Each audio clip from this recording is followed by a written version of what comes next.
Fortnite. I could assume everyone has heard of it, correct? In case you somehow haven't, here's a quick summary. It's Fortnite, a battle royale game with building, skins. It's a battle royale, 100 players, random weapons, fairly luck-based. Fortnite is an active game, a huge player base. But today, we're going to be talking about how new updates and other introductions to the game and other features have caused the game to die out in large popularity. So many people play it, but it's a failed game in my opinion. Let's talk about the history of the game. First of all, Fortnite was first announced in 2006 as a PvE zombie survival game. That part of the game still exists in a much less popular game mode called Save the World. In mid-2017, Epic Games announced the new game mode, Battle Royale. This is most likely decided on another game, PUBG, which has a much smaller and less consistent development team and was very popular. Thus, Epic Games realized something. They could make a better Battle Royale game. Because they had a much larger development team, they could update the game much more frequently. However, they decided to add their own take on the genre that would make their game stand out. Building. Building is one of the most amazing and annoying features. And that's probably the biggest problem in my mind. Is building one of the biggest problems, and it's why I think the game lost popularity. So now, let's talk about building. Building is what makes the game unique in the eyes of many. However, I personally dislike it. I feel the skill cap for building is significantly too low. That due to there only being 5 different buildings. And one thing I've noticed from my limited... These are the main reasons I disliked building in Fortnite. I feel as though the building aspect has so much potential, but Epic Games really have not used it. Another problem I have with the game is the Battle Pass. The Battle Pass is kind of like a bar of progress. You do certain quests and achieve a level of progress, and the game rewards you for filling up the bar. This is a good idea in theory, but Fortnite affected all of that by turning it into a cash grab. The game doesn't even reward you. If anything useful, you pay $10 every season to get cool stuff. This ties directly into V-Bucks, the overpriced digital currency that we'll talk about later. The Battle Pass is annoying to me, because it means every game is copied as a quick cash grab, i.e. Cash Plans, Cash, Magic, The Gathering Rocket League, other mobile games. My favorite example of this is one of my friends talked to me about this, and it's about Rocket League. He has like 200 hours, I think, in the game. And it annoyed him about how the Battle Pass, because people would show off. They had it, and he almost considered quitting the game. It's very annoying to him. So now we're going to talk about the non-refundable, overpriced in-game currency. That one of the most annoying in-game currency since the Robux. It's about 10 cents for 1 V-Buck.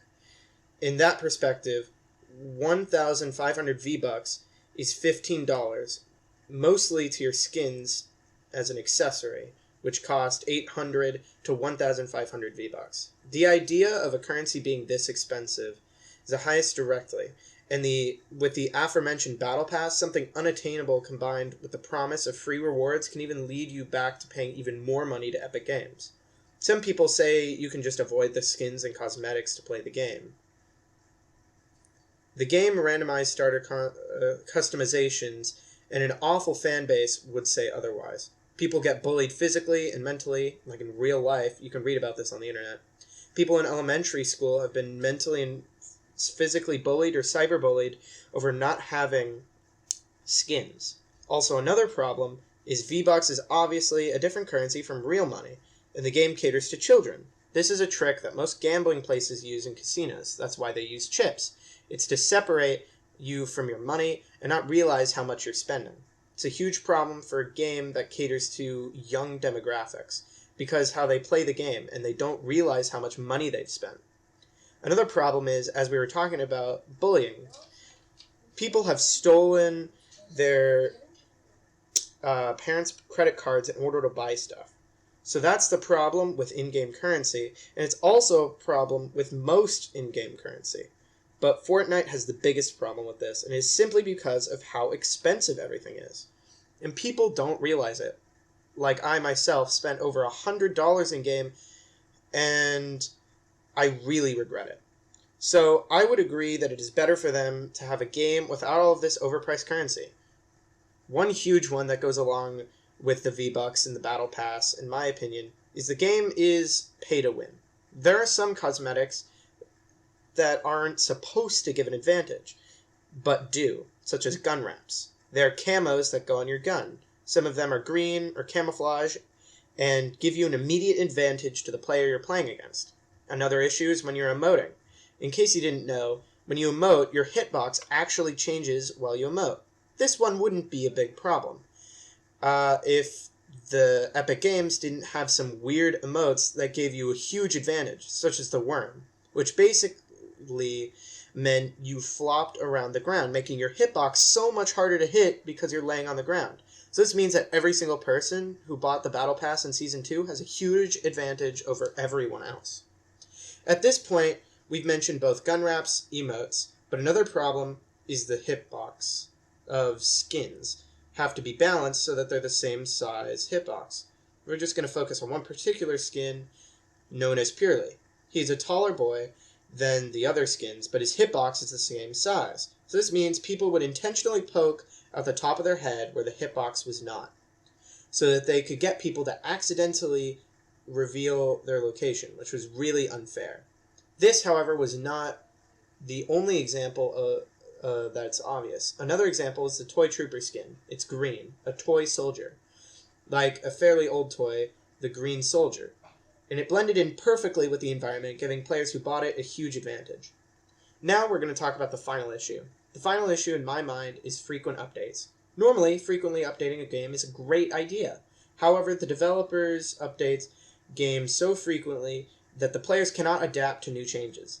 It causes people to be upset or annoyed. I pick games up Fortnite around every single week, and whether it's Epic Games updates Fortnite every single week, and whether it's a new weapon, nerf, buff, an already existing weapon, or a match change, it causes people to unable to have a viable strategy that they know how to use that's effective.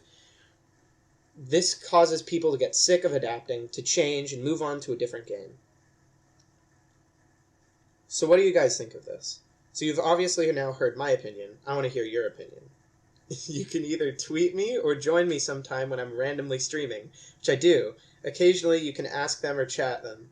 Or you can message me or tweet me. All of these options will be in the description. I also have a Discord server if you want to do that too. But let me know your opinion. Oh my god, this was terrible. Thank you, Cyrus. Beautiful video. I loved it. So yeah, while we're plugging, join my Discord server that I don't have. Tweet at my Twitter that I'm not going to link in the description. Bye.